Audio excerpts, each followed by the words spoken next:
Good morning. Welcome. Welcome. It's a Monday morning, the beginning of another week. And yesterday was All Souls Day or All Saints Day.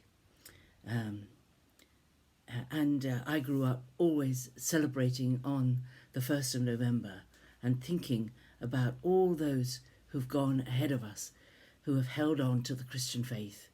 Despite whatever happened to them, they've held on to it, and they've been examples to us right down through history. There are people from those we read about in the Old Testament to those we read about in the New Testament, and to those who have been Christians down through the 2,000 years or so since Jesus lived and died and rose again.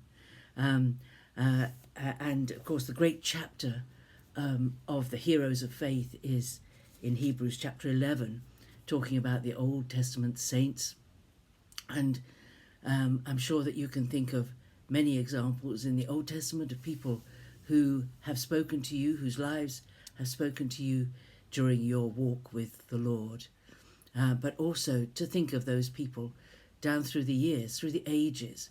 Martin Luther, who started the Reformation, the great writers, the great people of our faith, those who have set examples, those who have stood up for Jesus, come what may.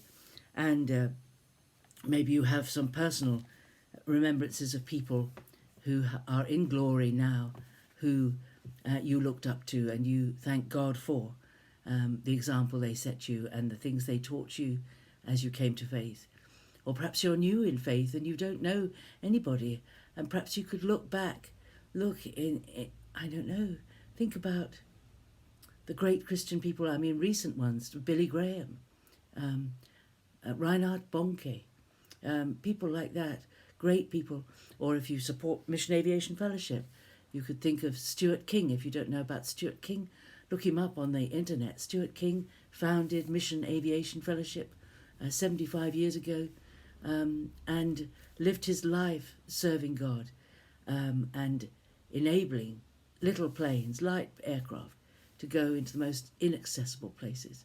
And what an example he set, that right into his 90s he was still encouraging the people in the organisation in the work that God had called them to. And as we think of those who've gone ahead of us, we think about Hebrews chapter 12, which says, therefore, that's because of what he's written in chapter 11, which is all about the Old Testament saints.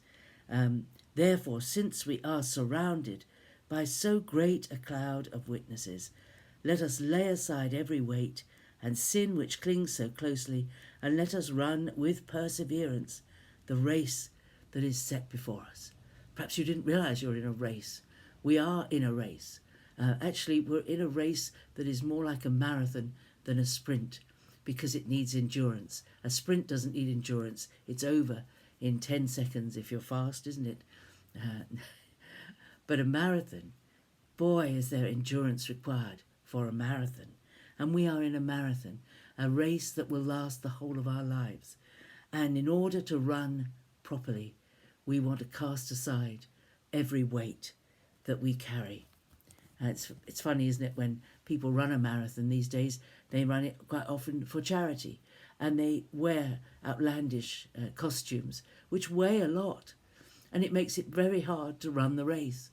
Well, the writer of Hebrews encourages us to throw aside every weight, not carry anything excess, and run with perseverance the race set before us, the race ahead of us. And here we are at the start of another period of lockdown, and it looms ahead of us at least a month. It might be longer, 4 weeks, might be longer. Well, don't look at that. Look at those who are encouraging us from the sidelines, those who are watching us race and saying, come on, you can do it. You can serve the Lord even in the most difficult of times. You can. Remember those who've been in prison, those who've been thrown out of their homes around the world for their faith in Jesus. We haven't got to endure anything like that, but we can run with perseverance the race that is set before us. We have this cloud of witnesses, not people looking to pick holes in what we're doing. No, it's not like that.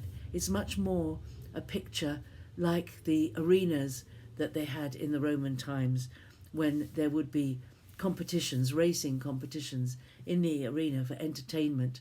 And the crowd were cheering their heroes on, not criticizing them, but cheering them. You know, those who've gone before are not looking at us and saying, gosh, they're not doing very well in all this trouble they're in. They're not comparing us with them. They're simply there to encourage us, to help us on our way, to set us examples perhaps of how we can cope with things.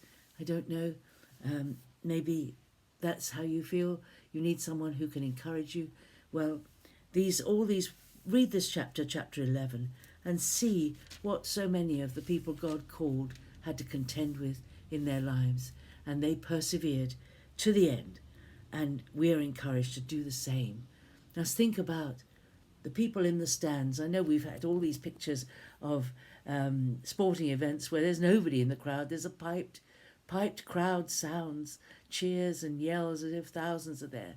Well, for us, there are thousands that we can't see who are there encouraging us. We think sometimes we're completely alone. No. If it weren't for this crowd, you'd still have Jesus. He promised never to leave and never to forsake you. He's always there. And so is this crowd of witnesses. It's called a cloud likening it to a cloud. You know, I think of it as a lovely, fluffy white cloud surrounding us, you know. And the cloud, of course, in the Old Testament represented glory, the glory of God, which surrounded him. The cloud, the Shekinah glory of God. There is a cloud around us full of people cheering us on.